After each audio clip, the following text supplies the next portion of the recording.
In the last two chapters of One Piece, the Egghead arc has finally concluded, showing us our first glimpse at Joyboy's power, a bunch of key details about Joyboy's identity, as well as Imu's own identity that you may not have realized, as well as an outline timeline of how Vegapunk completely deceived York. So let's go over all of the details in these past two One Piece chapters. Regarding last week's cover, this drawing of Smoker is actually meant to be a tribute to My Hero Academia and its realization, as Kohei Horikoshi had once submitted this drawing to the Usopp Gallery, the art segment featured at the end of every volume, when he was just a kid before serializing My Hero. In this case, however, the writing One Piece is changed for Hiroaka, obviously standing for My Hero Academia, but even further on his vest is the writing 23 UGK, standing for Usopp Gallery Kaizokudan Volume 23, referring to the volume where he submitted his artwork. As Vegapunk's message finally concludes, we get to see a few more reactions to it. We see the people of Dressrosa, with celebrators among them, reacting to the message. On the back of some of their outfits, we see the writings Fuzana and Monotu, or Mononi in Japanese, which translate respectively to "You've got to be kidding me" and "property," the latter being a reference to the character's line of "This world will become the property of pirates," or "This world will fall into the hands of pirates," if you want to translate it more naturally. Next, we get to see three bizarre characters who are in fact an incredibly deep-cut reference that probably only the most veteran of One Piece fans might recognize. These three characters were originally created for a Shonen Jump contest by Ichiro Oda alongside his colleagues, the author of Rurouni Kenshin and Shaman King, pitting them against crews that the fans would design. They are known as the Firm Curry Pirates, and they are formed by Hippie the Skull Curry in the center, Simitarta on the right, and Hirogomon on the left. Hirogomon is always accompanied by a wooden horse he calls Mokuba, which can be seen on the edge of the panel here as well. At Marine Headquarters, we get a reaction shot from Vice Admiral Stainless, having appeared several times in the series, and behind him is someone who looks a lot like Bogart, though it's unclear if that's meant to be him. We also get to see Kobe, who mentions he must stop Luffy's dream, though it's worth noting he's specifically saying that he must stop his dream rather than Luffy directly. Before Vegapunk's message ends completely, as the transmission Mushi blows up, there is one last thing he says. "That's the truth. Regarding Joyboy, his..." In his final words, Vegapunk says Joyboy wa, which means Joyboy is, and Kare no, which means his, a male possessive term. In this case, looking back at the start of this conversation, it seems evident now that the man he didn't know enough about that Vegapunk was speaking of wasn't referring to someone like Imu, but actually Joyboy, with Vegapunk, as he said, not knowing enough about Joyboy to be able to fully judge him, and unsure of Joyboy's true intentions due to wishing to let the ancient weapons linger in this world. At the same time, before he leaves us, Emmett shares some final words with us. "I'm sorry, Joyboy. I wanted to apologize to you. I know it well, that there is no way you could still be alive, but that look is so nostalgic.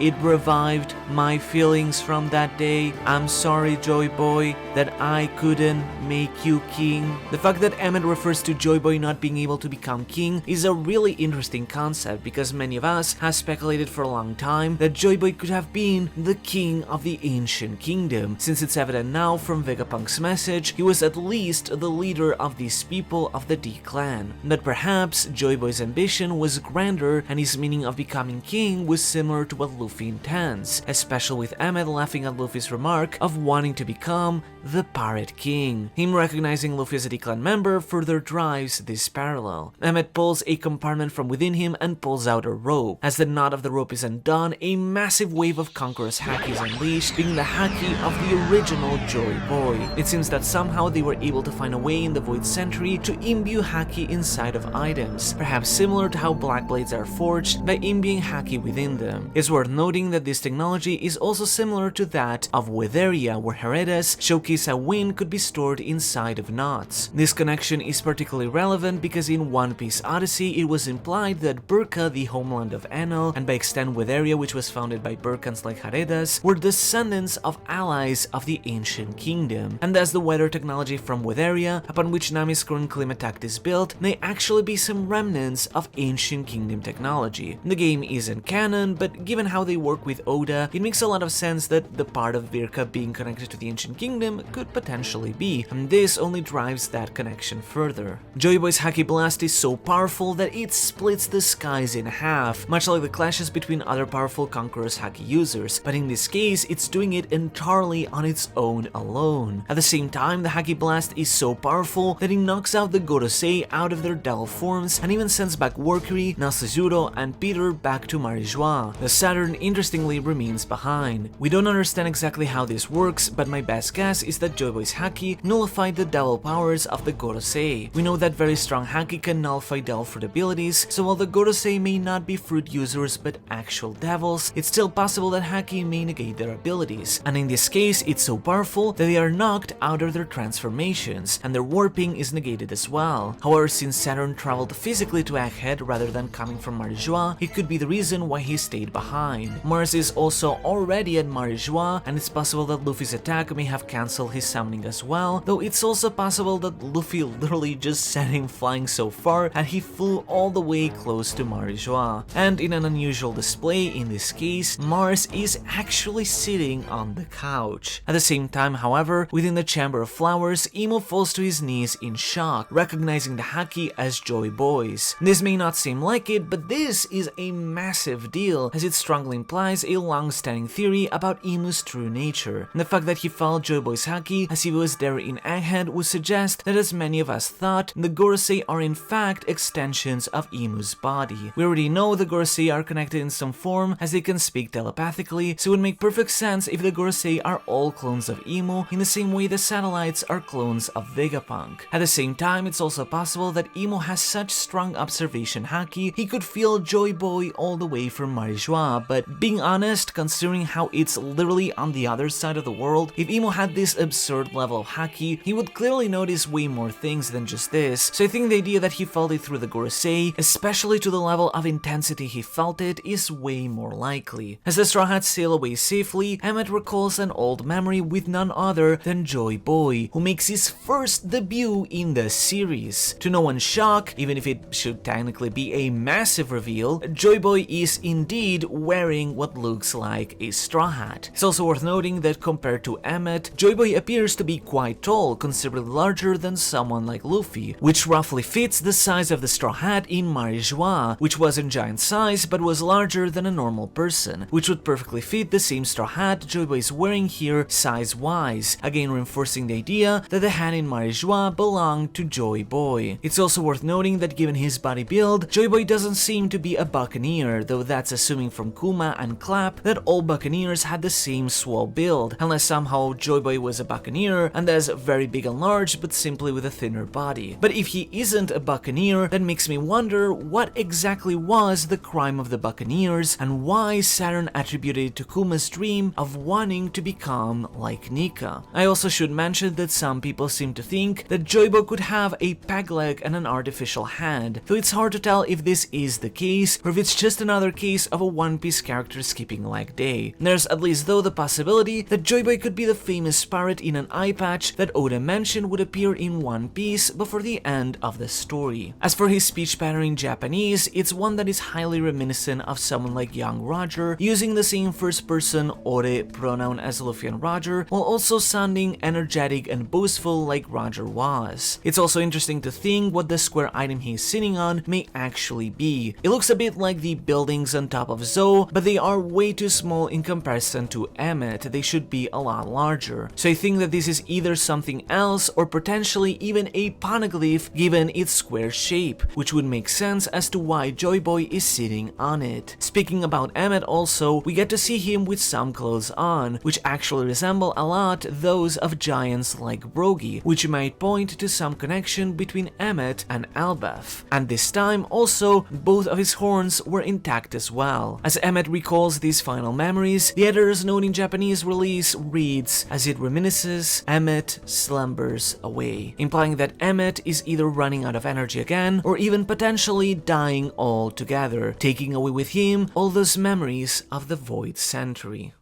Moving on to the following chapter, we get a complete outline of the events that led to the present and how Vegapunk already found out about York's betrayal. However, it can be hard to keep track of when exactly all these events happen, so allow me to summarize the general timeline of the Egghead arc in chronological order. All of this begins at the start of the current year of One Piece, the year 1524 of the Kaienreki Sea calendar. In January, 3 months ago, York started her plan to rat Vegapunk out. She tampered with her syncing to Punk records and used the white Denden Mushi, which stops calls from being wired, to contact the 5 elder planets. A month later, in February or 2 months ago, the government sends CP5 to investigate Egghead. However, they aren't able to find anything and they leave the island empty-handed. However, as they leave, York manipulates the CB's weapons to capture the Cypher Pol agents in order to bait the government to search more deeply and find proper evidence to arrest Vegapunk.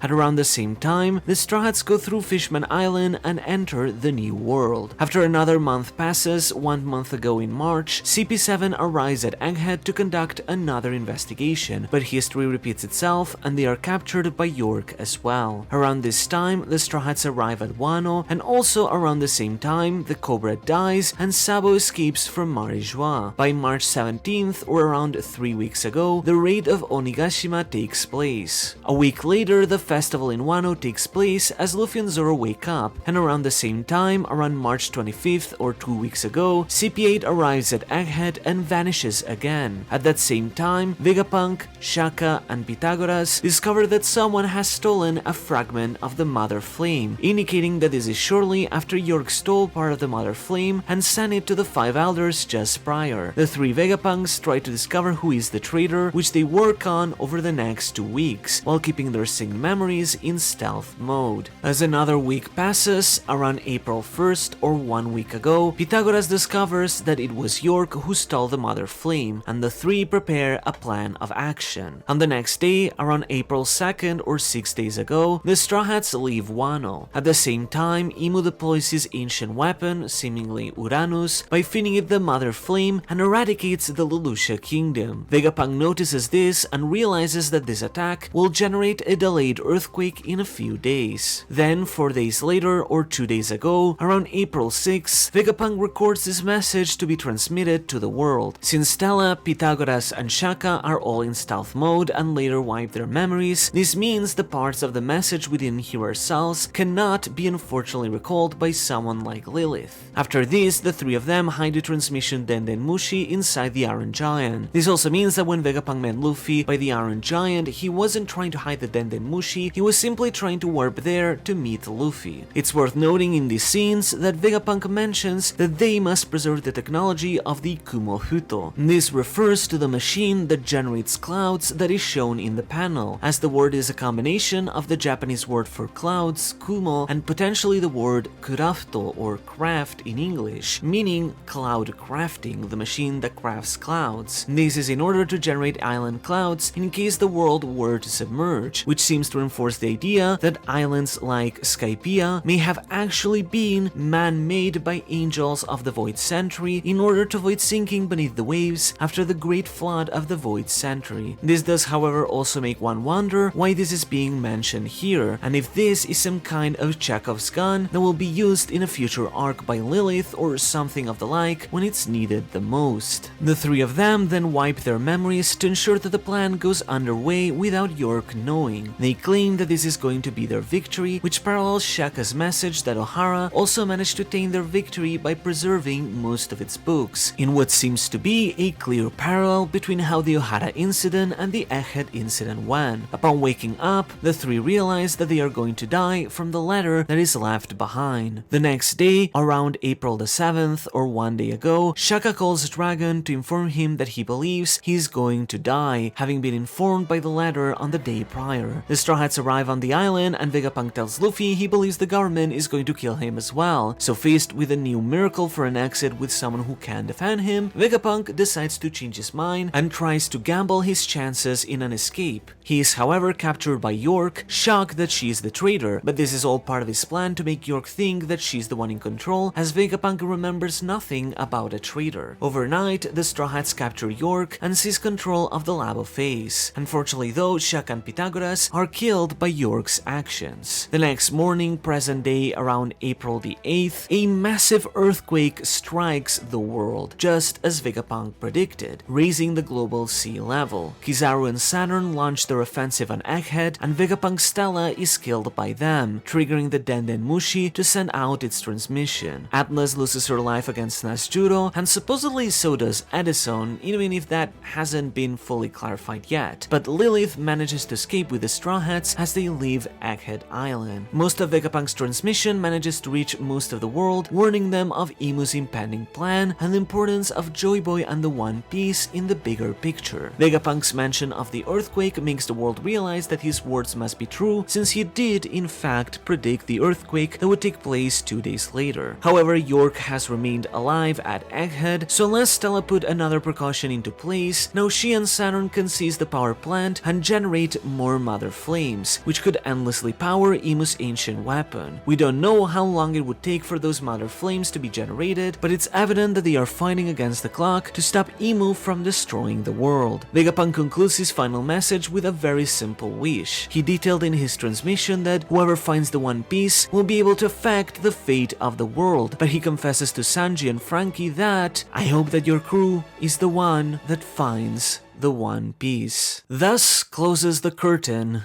on the Egghead arc, as we proceed full speed to Elbaf, which will reach within less than a day in real time, but hopefully we'll spend a few months there across this next arc. But with that, we must say goodbye to Egghead, to all the characters, moments, and lore reveals. I remember vividly when Egghead first began. I had just turned 24 and was visiting New York for the Times Square takeover, and we were hot off the heels of Film Red just coming out. And now, 2 years later, it's kind of crazy and almost nostalgic to look back on it all. From when we first set foot on the island, through meeting all the punks, Luffy vs Lucci and the secrets of Dao Fruits, the Stussy twist, the games of Among Us, to Kid getting defeated, Garb storming Hachinosu, seeing what happened at the Reverie, Luffy vs Kizaru, the Kuma flashback, the 5 planets descending, Vegapunk's message, Bonnie's transformation, and Emmett's final moments. Egghead has been a One Piece arc unlike any other. Being completely honest and transparent, I feel like Egghead has been one of the most incredible experiences I've ever had as a One Piece fan. I've been through so many One Piece arcs at this point, so I know this is not just recency bias, but put simply, the final saga of One Piece has been an experience on a whole different level. Maybe it may not have been the objectively best arc, or have the most impeccable writing of them all, but I can confidently say that Egghead is the most fun I've ever had reading a One Piece arc